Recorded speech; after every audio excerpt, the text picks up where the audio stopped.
Gracia y paz sean a vosotros de nuestro Padre y de nuestro Señor Jesucristo. Buenas tardes, hermanos. Buenas tardes.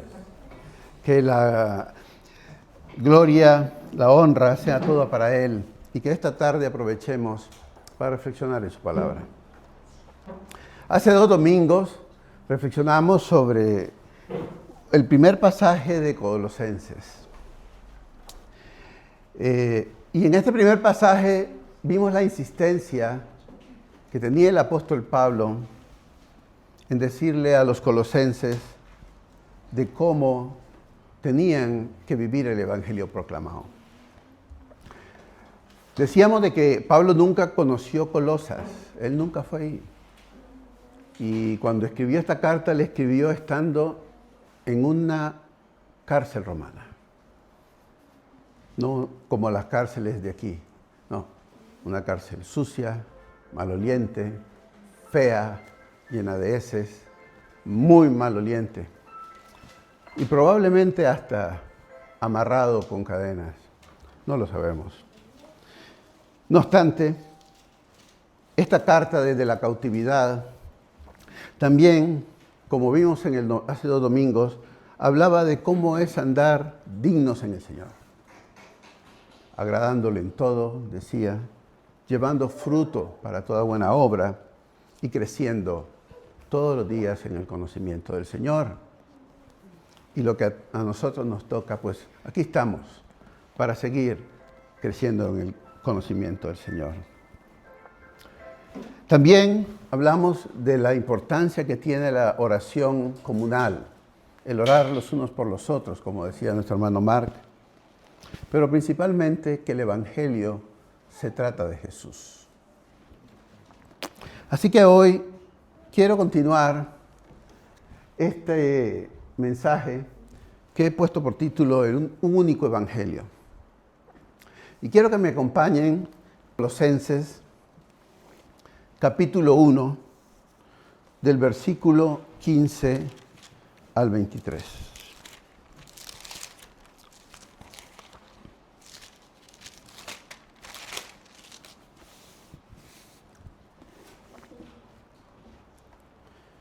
Y dice así la palabra del Señor. Reconciliación por medio de la muerte de Cristo. Él es la imagen de Dios invisible, el primogénito de la creación.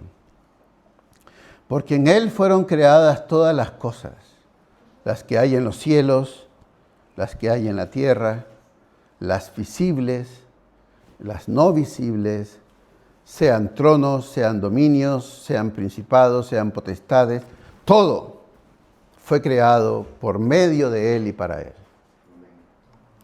Y Él es antes de todas las cosas, y todas las cosas en Él subsisten. Y Él es la cabeza del cuerpo que es la iglesia. Él es el principio, el primogénito de entre los muertos, para que todo en todo tenga la preeminencia.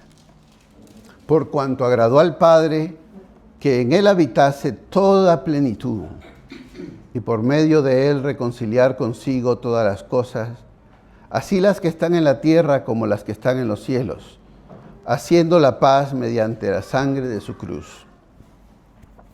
Y a vosotros también, que erais en otro tiempo extraños y enemigos en vuestra mente, haciendo malas obras, ahora os ha reconciliado en su cuerpo de carne por medio de la muerte, para presentarnos santos y sin mancha e irreprensibles delante de Él. Si en verdad permanecéis fundados y firmes en la fe y sin moveros de la esperanza del Evangelio que habéis oído, el cual se predica en toda la creación que está debajo del cielo, del cual yo, Pablo, fui hecho ministro. Oremos. Padre, te pedimos que tú bendigas este momento de estudio de tu palabra, que el Espíritu Santo nos ayude a reflexionar sobre lo que vamos hoy a leer, oír, y también que tú nos permitas que esto llegue hasta nuestros corazones para cambios de actitud, para cambios de mente, como dice tu palabra, para una metanoia, un cambio de mente, Señor. Y que dediquemos todos los días de nuestra vida, este día en especial, el domingo, para la edificación como Él quiere que, como tú quieres que nosotros hagamos, que es crecer en el Señor. Así pues, ponemos en tus manos este momento en el nombre de tu Hijo Jesucristo, nuestro Señor. Amén.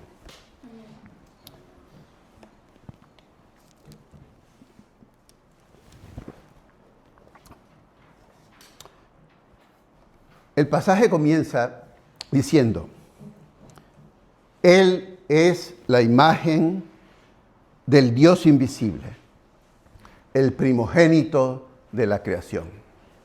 Tremendas palabras para comenzar. Él es la imagen del Dios invisible, el primogénito de la creación. Bendito sea Dios. Esto es colocar la parte más importante de un discurso al inicio. Entonces, cuando vamos a dar un discurso, tenemos la parte más importante después de toda una introducción, y en donde llega a su clímax y podemos tener el mensaje central del discurso. Si cogemos este pasaje, esta perícopa, vemos de que el mensaje está al inicio, de una forma clara y en una sola línea. Este es el primero de 3 palabras que se van a repetir en el mensaje. Y la palabra está compuesta de 2, que dice, Él es. Si ustedes van al versículo, verán que el versículo comienza, Él es. No, Él será, Él puede ser. No. Él es. Y va a repetirse otras veces más a lo largo del pasaje. Pablo utiliza este recurso literario para dejar claro de que esto no es que puede ser o que quizás se me ha ocurrido, no. Él es. Es por lo tanto que decir, Él es la imagen del Dios invisible, el primogénito de toda la creación. Esto puede equivaler a decir, en Él la naturaleza y el ser de Dios han sido perfectamente revelados. Juan dice en su Evangelio, en el capítulo 4, que nadie ha visto a Dios jamás.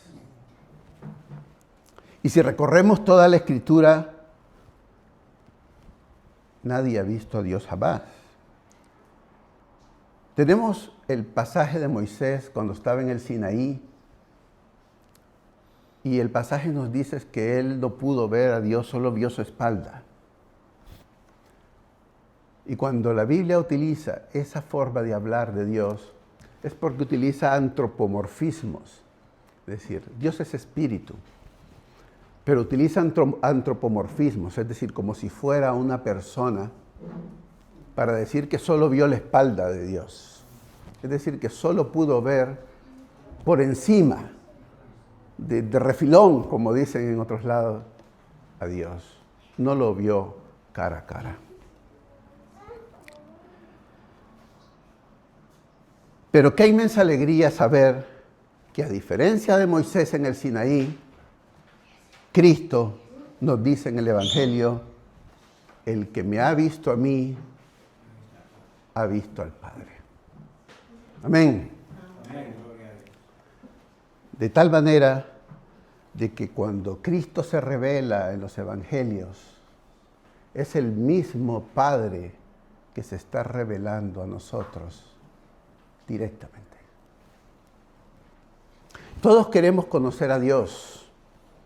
Sin embargo, hermanos, Sabemos que Dios es inaccesible. Él es espíritu.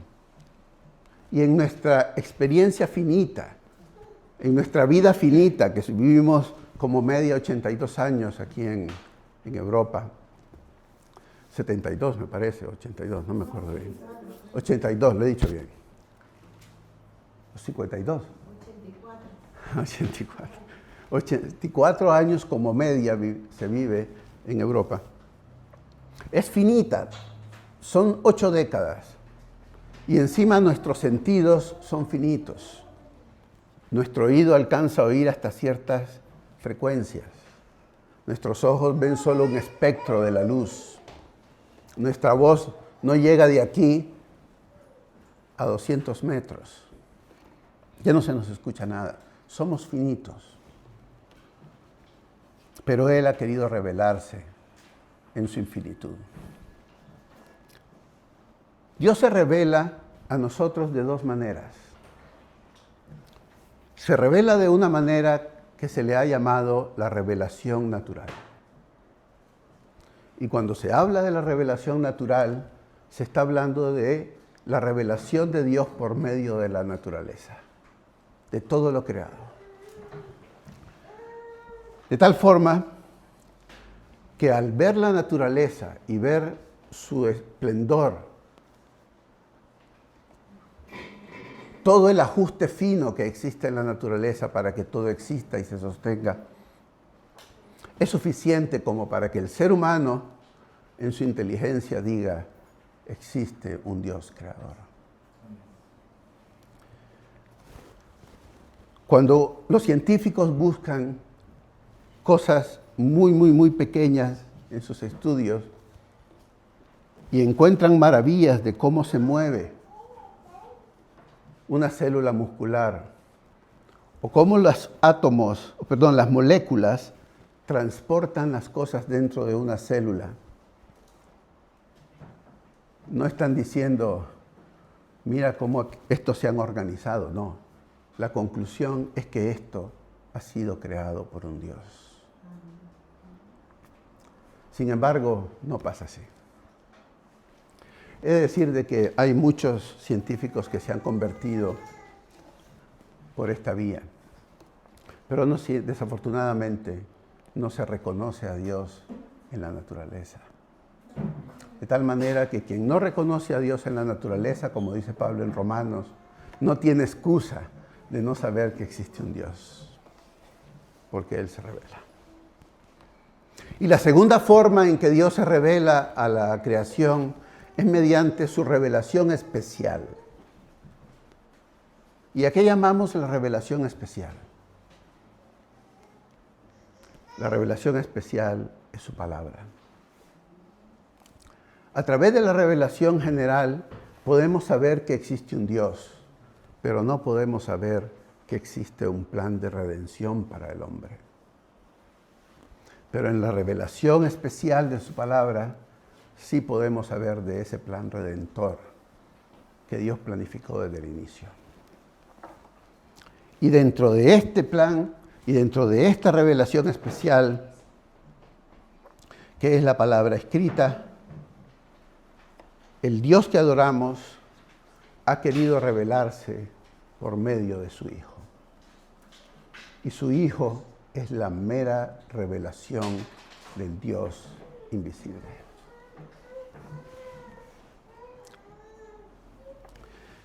El versículo 15 de Colosenses nos introduce a un conocimiento mayor.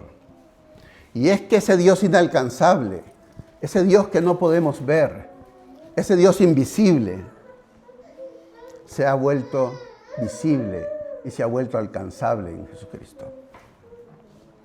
Por el milagro de la encarnación podemos decir, si hemos visto a Jesucristo, hemos visto al Padre, que no podemos ver. Dicho de otra manera, si Jesucristo es el que revela al Padre, y Él es Dios y revela al Padre, también Jesucristo es parte de la revelación. Lo digo de otra manera. Jesucristo es a la vez el revelador y el revelado. ¿Se me entiende? Jesucristo es a la vez el revelador y el revelado, porque en Él habita la total y pura deidad. La pluma de Pablo nos introduce a un revelador que se revela a sí mismo y que muestra a Dios. A diferencia de lo que piensan los que no le conocen, Dios es un Dios personal, vivo y que se preocupa por su pueblo.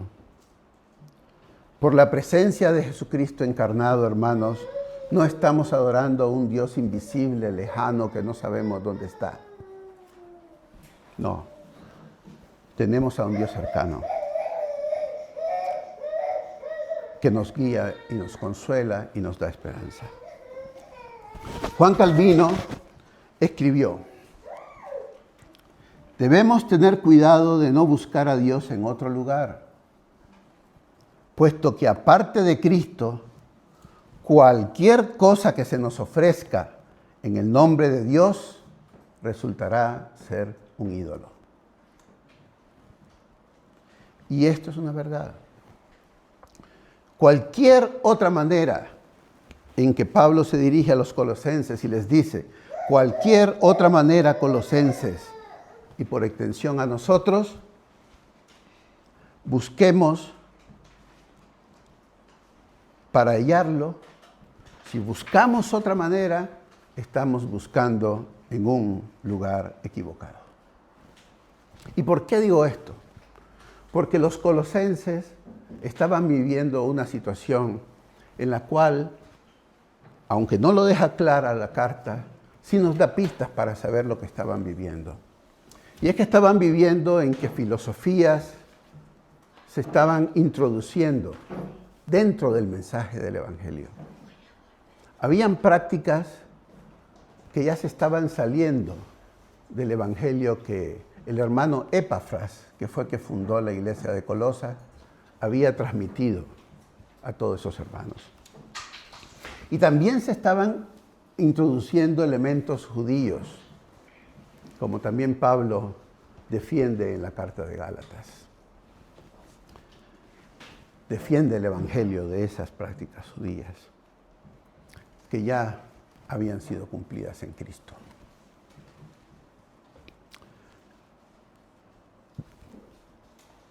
A manera de ilustración, dicen que un hombre perdió las llaves de su coche y estaba en la oscuridad buscando las llaves, y de repente se puso a buscar debajo de una farola. Y estaba la farola y él buscando sus llaves. Y de repente pasó alguien al lado de él y le preguntó, ¿qué buscas? Se me acaban de caer las llaves y no sé dónde están. ¿Y dónde se te cayeron las llaves? Las llaves se me cayeron por allá. ¿Pero por qué estás buscando aquí? Es que aquí hay luz. Aquí hay luz. Hermana, por nuestra comodidad no nos podemos quedar buscando a Dios en un sitio donde no está. Hay que buscarlo donde está, aunque nos cueste llegar ahí. Hay que llegar donde Él está. No nos engañemos. Dios solo puede ser hallado en su palabra, y vemos su gloria cuando vemos la gloria del Hijo. Dice el versículo, Él es el primogénito de toda creación. Con esta frase el apóstol nos retrotrae a la creación del mundo. El Hijo, la segunda persona de la Trinidad, es el primogénito. Pero fijaos que no está diciendo que Él es el primer ser creado. No está diciendo que Él es el primer ser creado. Está diciendo con el primogénito de que Él tiene una primogenitura.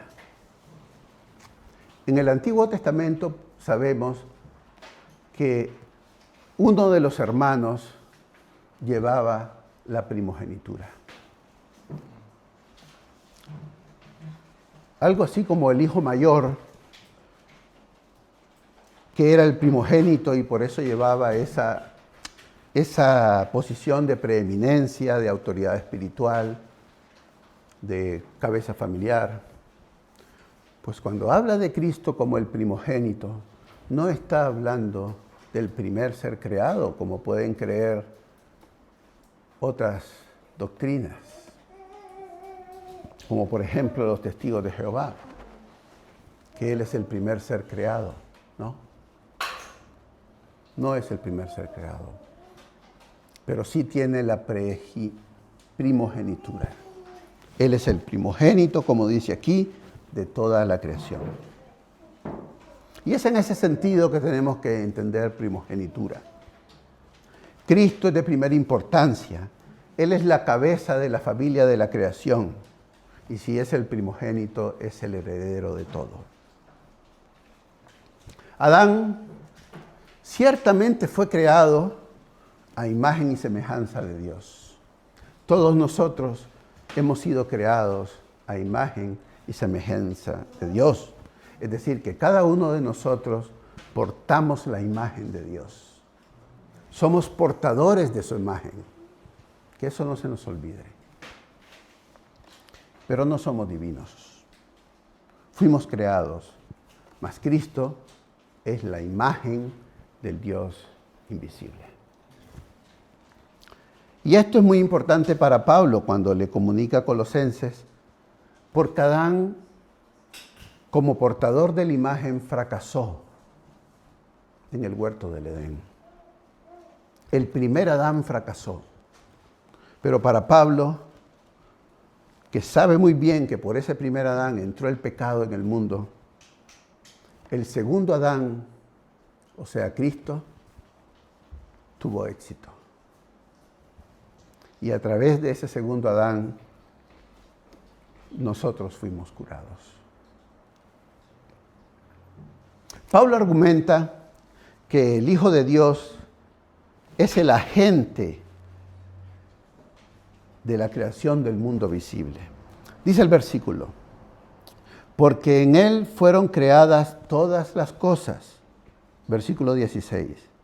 Las que hay en los cielos, las que hay en la tierra, visibles e invisibles, sean tronos, dominios, principados, potestades, todo fue creado por medio de Él y para Él.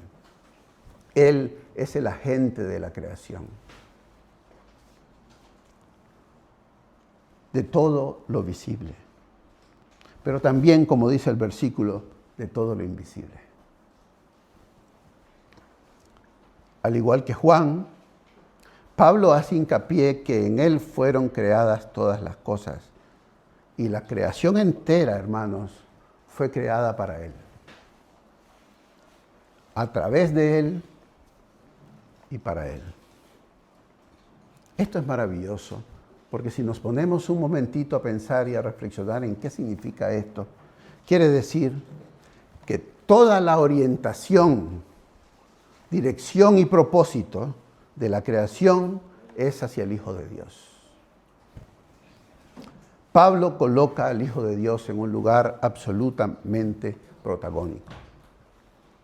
Cuando el apóstol dice que todas las cosas fueron creadas por medio de Él, está presentando a Cristo como el medio de la creación de todo el universo. Por Hebreos 1:2 dice así: en estos postreros días nos ha hablado por el Hijo, a quien constituyó heredero de todo. Y dice, porque quien asimismo hizo el universo. Así que sin Cristo, recordad, no hubiera sido creado nada. En una ocasión, hablaba yo con un hermano de la Iglesia de la Prosperidad y me decía, Benjamín, ¿que no te das cuenta que somos hijos de Dios y que nos lo merecemos todo? Dios nos quiere dar todo. Somos hijos de Dios. Solo debemos obedecerle y Él nos lo va a dar todo. Pues no es eso lo que dice la Biblia. No dice que Dios nos quiere dar todo. Es una mentira. Eso no es verdad. No es eso lo que le dice Pablo a los colosenses. Pablo les dice a los colosenses que el que merece el honor y toda gloria es Jesús. No somos nosotros. Hay doctrinas que ponen al hombre en el centro y dice que Dios nos va y nos quiere dar todo lo que nosotros le pidamos. Declaren y se les dará. No, nosotros no somos el centro. El centro es Cristo. No lo perdamos de vista. Una parte de lo que podríamos llamar la herejía colosense era el culto a los ángeles. Eso estaba pasando en Colosas. Es verdad que en la Escritura se menciona que existen los seres angelicales y forman parte de lo que decía el primer versículo de las cosas que fueron creadas y que son invisibles. ¿Verdad? Y que han sido creados también seres angelicales, unos buenos y otros que se han rebelado contra Dios, pero ambos, hermanos, están bajo la soberanía de Dios y no son motivo de culto, no son motivo de adoración. Cuando leí este pasaje, yo me decía a mí mismo, qué fresco es este pasaje en nuestro tiempo. Qué fresco, está como si lo hubieran escrito la semana pasada. Porque de verdad, si echamos un vistazo afuera, encontramos la adoración a los ángeles. Podemos llamar el ángel de la guarda, incluso la veneración de Miguel Arcángel, el que aparece en Apocalipsis, luchando contra el dragón y tirándolo a la tierra. Fuera los ángeles. No estamos para una adoración pagana. Hay que darle el lugar que se merece a los ángeles, como ministros, como mensajeros, y otros que sirven a Dios en su trono, como los querubines y los serafines, que sirven a Dios y lo alaban. Pero a veces se puede colocar a un ángel en el centro y pedirle a él cuando estamos desviando nuestra atención del centro, que es Cristo. Dice el versículo 17, y Él es antes de todas las cosas, y todas las cosas en Él subsisten. Yo les pregunto, hermanos, una cosa. Nos damos cuenta de que el sol sale y se pone por el Hijo de Dios. ¿Nos damos cuenta de ello? Yo les pregunto, quien siembra su jardín y ve a los pájaros acercarse a comer, ¿no se da cuenta que toda la vida que tiene en ese momento mientras está cultivando su jardín está sostenida por el Hijo de Dios? Si tienen duda, vuelvan a leer el versículo. Todas las cosas en Él subsisten. De igual forma, nuestras vidas están sostenidas por Él. No podemos ignorar eso. Cristo es el sustentador, porque todas las cosas en Él subsisten. Y toda la historia continúa hacia su destino final por el Hijo de Dios. Los átomos se mantienen unidos por el Hijo de Dios. El Hijo es la certeza de nuestro destino. Toda la historia tiene al centro en el Hijo. Bien, como decía al inicio, existían en este pasaje varios Él es. Y en el versículo 18, Pablo reorienta hacia dónde deben mirar los colosenses. ¿Y hacia dónde deben mirar? Hacia la cabeza del cuerpo, que es la iglesia. Pablo les aclara que el cuerpo de Cristo es la iglesia, pero la cabeza es Cristo. Esta frase de Pablo de utilizar el cuerpo y la cabeza es muy distintiva de él. La vemos en Corintios, la vemos en Romanos, la vemos en Efesios. Pero es una bella metáfora donde nos compara como parte de un mismo ser. Cada uno es parte del cuerpo.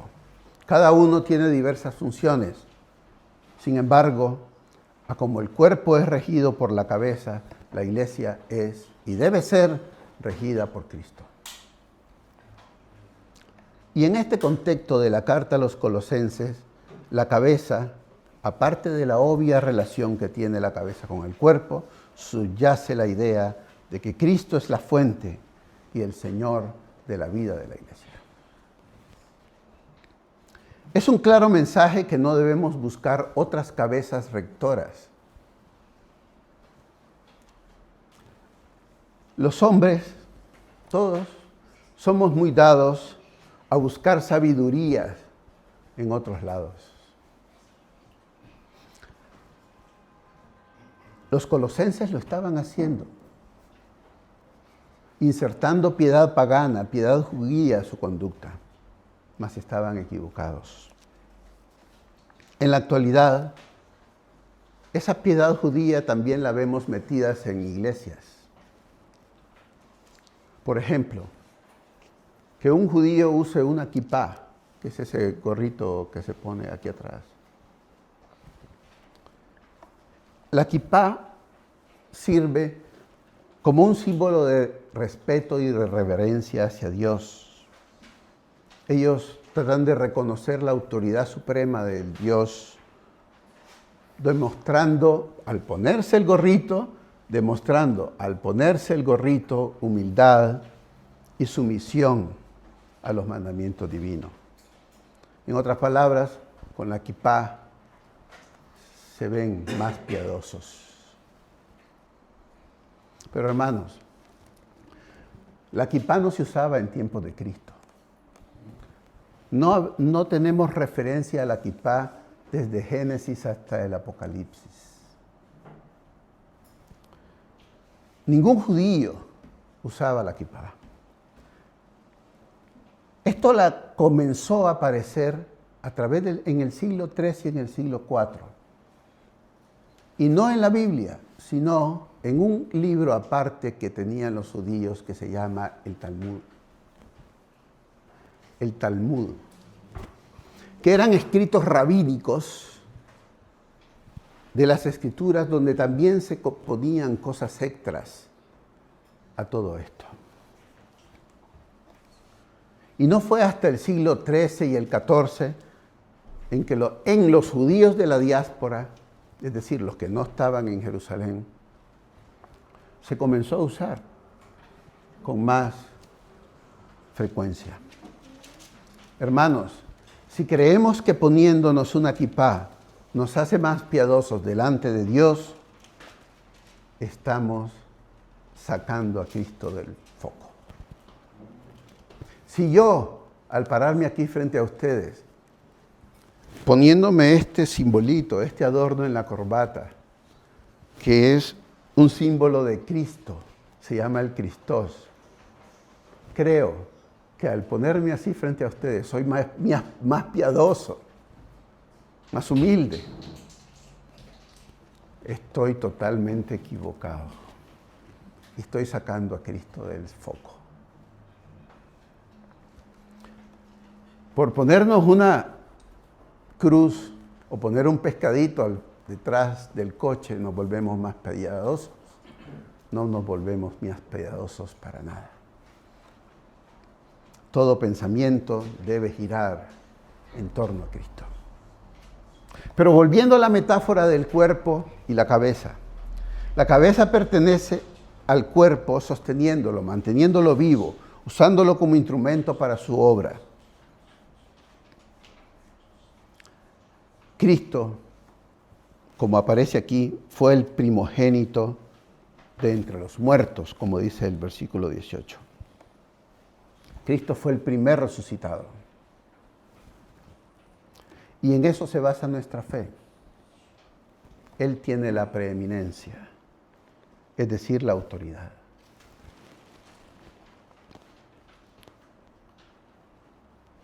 Hasta este punto del mensaje, podemos entender que todas las cosas fueron hechas por Él.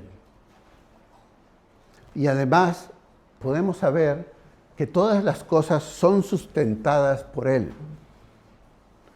Y ahora, en este versículo de aquí, está diciendo, en el versículo 20, que por medio de Él reconcilió todas las cosas. Así que Él no solamente es que todas las cosas fueron hechas por Él, no es solamente que todas las cosas Él las sustenta, sino que todas las cosas son redimidas por Él. Y sabemos que cuando Él regrese, las consumará. De modo que hemos llegado a un punto del mensaje en donde estamos reflexionando que Cristo es el alfa y es el omega. Es el principio y es el fin. Pablo es consciente que en la iglesia del siglo I, que esta iglesia del siglo I, al igual que nosotros, nos vemos amenazados por sabiduría mundana. Y esta puede ser muy convincente y nos puede hacer cautivos, hermanos. ¿Quién no ha escuchado a un pensador en internet, en YouTube, que se las sabe todas, de cómo él considera al mundo? Hay muchos en las redes sociales filosofando de cómo suceden estas cosas y dando respuestas a las grandes preguntas de la humanidad. Y nos pueden sonar apropiadas e incluso geniales. Qué inteligente. Pero fuera de la palabra, habría que pensarla 2 veces antes de creer. Seamos cautelosos porque tenemos que pedir a Dios sabiduría. Mientras más sabemos la palabra de Dios, más difícil es que una filosofía se nos cuele y nos haga cautivos. Mientras más sabemos cómo es un billete de 10 euros, es más difícil que nos cuelen uno falso. Mientras yo no tengo que ir a conocer todos los billetes de 10 euros de todos los falsificadores para saber que el mío es verdadero. Si yo conozco mi billete, yo conozco mi verdad y por eso sé que esa otra es falsa. Seamos cautelosos. Y eso es lo que le dice Pablo a los colosenses. Sean cautelosos. Hermanos, y para ir terminando, Pablo dice, Él es la imagen del Dios invisible que se nos ha hecho visible. Él es el primogénito de la creación, no porque fuera el primer ser creado, sino porque Él lleva la primogenitura. Él es antes de todas las cosas. Él es la cabeza del cuerpo. Así que pongamos a Cristo en el lugar que Él se merece, porque Él es el Evangelio. No hay otro Evangelio. La buena noticia es que si creemos en Él, viviremos eternamente en Él. Así que esta buena noticia del Evangelio, para unos es salvación, pero hermanos, para otros es condenación. Él es el creador, el sustentador, el redentor y el consumador de todo al final de la historia. Cristo es el inicio, es el fin. Y si lo quiero decir de una forma personal para cada uno de ustedes, yo lo diría de la siguiente manera.